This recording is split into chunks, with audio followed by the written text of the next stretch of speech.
Good afternoon, everybody, and thank you for Senators Warner and Duckworth for being here. Now, yesterday, Mark and I and other members sat through more than a 2.5-hour classified briefing with the administration, and after all that time, we got no real answers. They don't know where they're headed. They think they can do step 1, take out Maduro, and they have no idea what steps 2 through 10 are going to be, which gives all of us a great deal of worry. I asked 4 simple questions. How many American troops are we going to send to Venezuela? They don't know. How long will we be running Venezuela? Don't know. Unknown. How much is this going to cost? We tried to pin them down. No answer. What country is next? Unknown. But I was very unsatisfied when I asked them, are they considering going into other countries? It was really troubling. And last night, when asked, Trump told Americans he's in charge of Venezuela. When asked who's in charge of Venezuela, Trump said, me. One man, no idea, no plan. Whatever pops into his head, it seems, from that briefing. So let me ask a simple question. How does spending potentially years and potentially billions of taxpayer dollars in Venezuela put America first? How does this help families here at home pay the rent, pay the mortgage, pay for groceries, pay their energy bill, pay for their health care?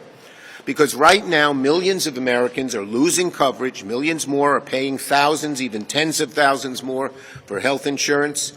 And what are Trump and Republicans doing? Nothing. He's all focused on Venezuela and Latin America.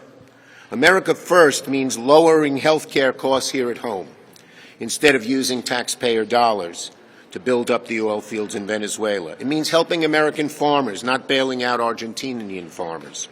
It means bringing manufacturing back to our shores, not handing over critical chips to China. It means helping families afford rent, mortgages, and energy bills. Instead, Trump is focused, it seems, on helping his big oil buddies, and he's focused on personal vanity projects like renaming the Kennedy Center and choosing which marble armrest to install. Instead of figuring out and helping us reduce health care costs, he's figuring out which marble armrest to install. The result? Life's getting a lot harder for American families. Republicans aren't just ignoring it, they're making it a lot worse. Senator Warner. Well, thank you, Chuck. Let me also say one of the things that came out of the briefing yesterday was how extraordinary our military has been to execute this mission under fire without the loss of a single American life. It's really extraordinary. And as the chairman of the Joint Chiefs made clear, every component of the military was used. Because what this was a military action. And it is not the notion that the administration has put forward that somehow this is simply a legal action serving a warrant. It's absurd. It doesn't pass the smell test. And the ironic thing is here, they have used the argument on attacking the so-called drug boats as military action as opposed to legal enforcement, while this supposedly was simply a legal enforcement. It does not pass the smell test. I commend our military, but echoing what Senator Schumer said, military execution without a plan for the day after leads to devastating consequences. Secondarily, the president on Saturday said he's not only going to run Venezuela, but this is not going to cost the American taxpayer a dime. Haven't we heard that promise before in Iraq, where Iraq oil was going to pay for the whole cost of the invasion? Now he's saying Venezuelan oil is going to pay for all of this operation. The challenge is this. We have an economic chokehold on Venezuela at this point by the blockade. To restore, though, Venezuela's oil exporting ability to about 1 million barrels a day, to get back up to where it was a decade plus ago, 4 million barrels a day, will literally take 2 to 4 years of rebuilding and some level of security for companies that go in. We couldn't get an answer as well as how much is the cost of having 20% of our fleet, the largest armada assembled in the Caribbean since the 20th century, how much per day is it costing our fleet to be stationed off of Venezuela, maintaining that economic chokehold? And by the fact that at the end of the day, the Venezuelans are going to pay for all of this, or Venezuelan oil, does that mean that 20% of the fleet has to stay there a year, 2 years, 3 years, 4 years? These are the kind of questions that need to be answered. And I'll also echo what Senator Schumer said. A lot of our Virginians over the holidays lost their health insurance. This does nothing to make health insurance more affordable, groceries more affordable, drive down the cost of rent. That's what the American people want the President and the Congress to focus on. With that, my friend, Senator Duckworth. Thank you, Senator Warner. Senator Duckworth. Thank you. Thank you, Senator Warner. Thank you, Senator Schumer. I just want to say how in awe I am of the 160th air crew. Those boys and gals are badass, and all of those rotary wing air crew, I bow down to them. The Delta Force folks, what they managed to do. I've flown over urban areas in a combat situation, and what they did was remarkable. You know, here's the thing, though. I've flown in a war that was fought over oil. I flew to out of Fort Knox to Kuwait and into Iraq 21 years ago to serve in Operation Iraqi Freedom. And I went not because I supported the war. Saddam Hussein was a bad guy, he was a dictator, and he deserved to be removed from power. However, the problem we have is that it is not the American people's responsibility to go around the world removing dictators from power and then running foreign countries when we have problems here at home. Maduro, brutal dictator. I would never dispute that. But the problem we have is the fact that yet again we have now entered into a war where there is no known off-ramp. If Donald Trump wants to run a country, he should think about running the United States of America. I was home over the break and I spoke to a gentleman whose health insurance policy for him and his wife are going to go up from $3,000 to $12,000. He cannot afford those premiums. His wife is sick. He's giving up his health insurance in order to be able to afford hers because they're on one income because she cannot work. Look, I don't know, maybe Trump dodged the draft so many times that he isn't capable of understanding the lessons that the rest of us have learned from past conflicts that are based on lies. We fought a war in Iraq for oil. We sent troops there, myself included, looking for weapons of mass destruction that did not exist. It was a war that was built on bluster and bravado from ignorance and arrogance of those in leadership, and yet here we are again in Venezuela. The reality is Trump's actions this past weekend and his reckless escalation in the days since seems all too familiar to those of us who have served in uniform. He has risked American lives to interfere in another nation's politics without legal basis, and for no good reason that he can articulate other than for the greed of oil. Trump campaigned on bringing costs down. He promised he'd get our nation out of wars, not into them. He campaigned on America first. Well, you know what? That's bullshit, because that's not how he's governing. When I go home to Illinois, folks are talking about health care costs, grocery costs. Tell me, please tell me how he's making America great again when those costs for everyday Americans are skyrocketing because of his policies. When farmers tell me, you know what, I'm 8th generation, there won't be a 9th generation, we're about to lose our family farm because of his tariffs. Tell me how he's making America great again. So let me just say this. Instead of helping folks afford basic needs, Trump is more focused on regime change and building his Marie Antoinette ballroom, things that do not help everyday families we are supposed to be serving. It is a true testament to our troops' abilities that no Americans died during this operation. But we are already seeing reports that several Americans were injured. And yet at the same time, he's devastating the VA. He's firing. He had a goal of firing 83,000 employees from the VA, the same department that is supposed to be taking care of veterans who serve in these wars.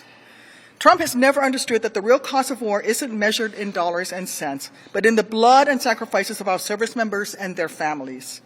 But our troops know all too well just how costly it can be when a president relies on lies to engage in war over oil without a clearly defined end state. We know better. The American people know better. Listen, we've always known that Donald Trump is a coward and a liar. But this weekend, he proved that when he missed the Vietnam War, he also missed the lessons Americans learned there, the lessons that my buddies and I learned in Iraq decades later. So I'm here today to remind him of the true cost of war. I'm here to say that if he cares about putting America first, then maybe he should focus on running America and not Venezuela. Thank you. I always try to call on a woman first. Go ahead, in the red. Well, you don't have to answer. Right there.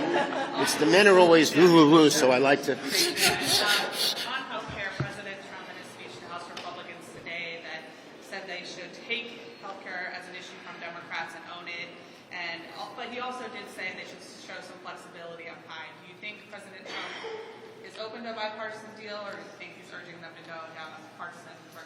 From all their actions, they're totally partisan. None of them say extend the credits. Thune and Johnson are against extending them for a day, let alone a week, a month, a year, which is what's going to bring the health care cost down as much as. The Republican caucuses seem wedded to extending Hyde. That's, again, when you talk to their leadership. And so I think the best thing they can do is have the House pass Hakeem Jeffries' bill, send it over here, let Thune put it on the floor, and let's pass it. Go ahead, Emmanuel. Given what's happened here in Venezuela and the actions that Marco Rubio has taken, do you regret your vote to confirm him? I am deeply, deeply disappointed in Marco Rubio, even before Venezuela, and even more so now. Yes. Democrats used the appropriations process to restrict the Trump administration from deploying a major contingent of troops to Venezuela or to prevent the Trump administration from going after Cuba or another country. Okay. Our first focus has to be on what's coming up to Thursday, which is the War Powers Act, which Tim Kaine, Adam Schiff, Rand Paul, and myself have introduced. If we can pass that, and it only needs 2 more votes, it got 2 Republican votes last time, all future action that they do in Venezuela could stop. That's our number one focus. That's the best thing to do right now. Yes. Yeah, how do you see the security implications of the Maduro operation for our allies in the Pacific?